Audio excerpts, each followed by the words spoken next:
कि लबालब भर जाए और अब भरे तो जब निकले तो भगवत भागवत चर्चा ही निकले। यह है श्रवण का फल कीर्तन।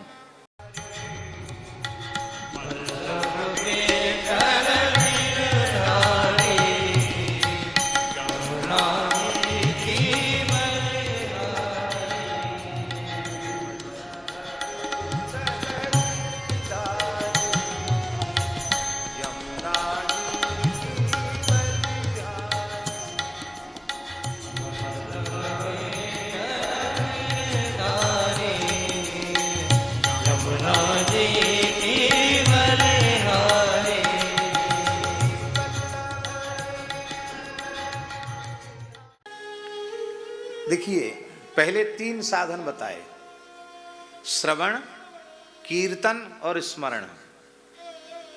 अब एक साधन बता रहे हैं, कीर्तन। एक ही अध्याय है, वक्ता भी वही है, अध्याय भी वही है, और वक्ता ने अपनी बात बदल दी, सुखदेव जी ने बात बदल दी।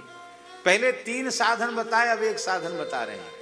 एतन निर्विद्यमानानाम इच्छता मगतो भयम योगिनाम नृप निर्णीतम हरेर नामानुकीर्तनम।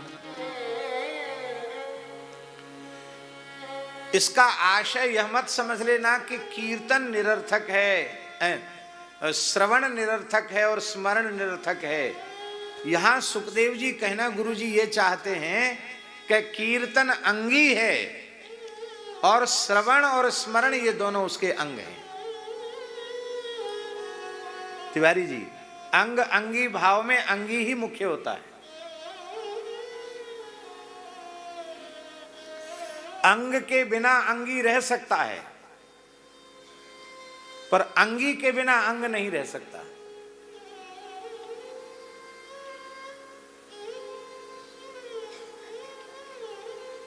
श्रवण का फल है कीर्तन।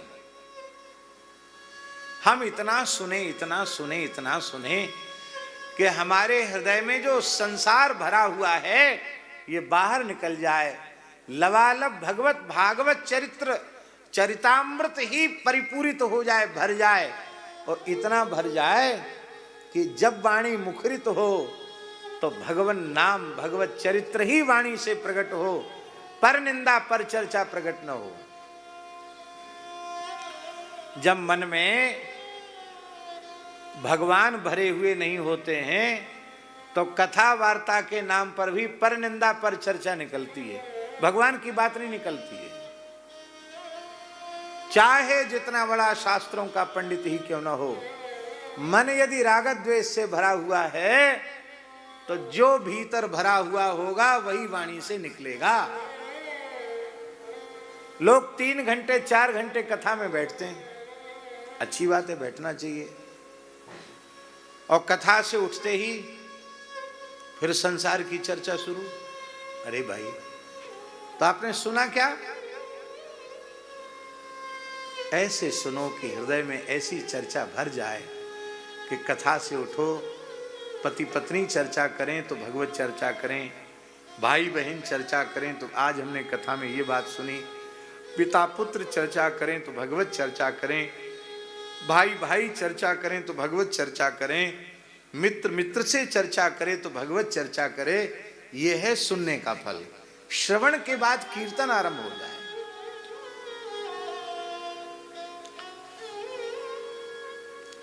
किसी पात्र में आप पदार्थ डालते ही चले जाओ तो जब तक वो ऊपर तक नहीं भरेगा तब तक तो उसमें रहेगा, और उससे अधिक डालोगे तो बाहर निकलेगा। ऐसे ही इतना सुनना चाहिए कि लबालब भर जाए और अब भरे तो जब निकले तो भगवत भागवत चर्चा ही निकले। यह है श्रवण का फल कीर्तन, और स्मरण का फल भी कीर्तन है। स्मरण का फल भी कीर्तन है। स्मरण क्या है? भगवान के नाम का जप, ये भी स्मरण है। पर गुरुजी, ये जो स्मरण है ये प्राथमिक अवस्था का स्मरण है, भगवान का नाम लेना। सिद्धावस्था का जो स्मरण है वो ये है कि भगवान के अतिरिक्त कुछ नहीं है, सब कुछ भगवान ही है, ऐसा अंतःकरण में निश्चय हो जाना, ये स्मरण की सिद्धावस्था है। जैसे प्रहलाद जी ने सब में भगवान को देख लिया, इसी का नाम है स्मरण की सिद्धावस्था। जब श्रवण करता श्रवण करने बैठता है तो श्रवण का लाभ श्रवण कर्ता को मिलता है, स्मरण करता है तो स्मरण कर्ता को स्मरण का लाभ मिलता है। किंतु वही व्यक्ति जब प्रेम में विभोर होकर कीर्तन करने लग जाता है तो उसे श्रवण का लाभ भी मिलता है और भीतर से भगवान की मधुर स्मृति बनती है, इसलिए स्मरण का भी लाभ मिलता है। श्रवण करने वालों को 1 गुना लाभ, स्मरण करने वालों को 1 गुना लाभ और कीर्तन करने वाले को 3 गुना लाभ, क्योंकि जो कीर्तन कर रहा है उसको सुन भी रहा है, भीतर से स्मरण भी कर रहा है और वैखरी वाणी से भगवान नामोच्चारण भी कर रहा है। इसलिए कीर्तन को सर्वोपरि माना गया।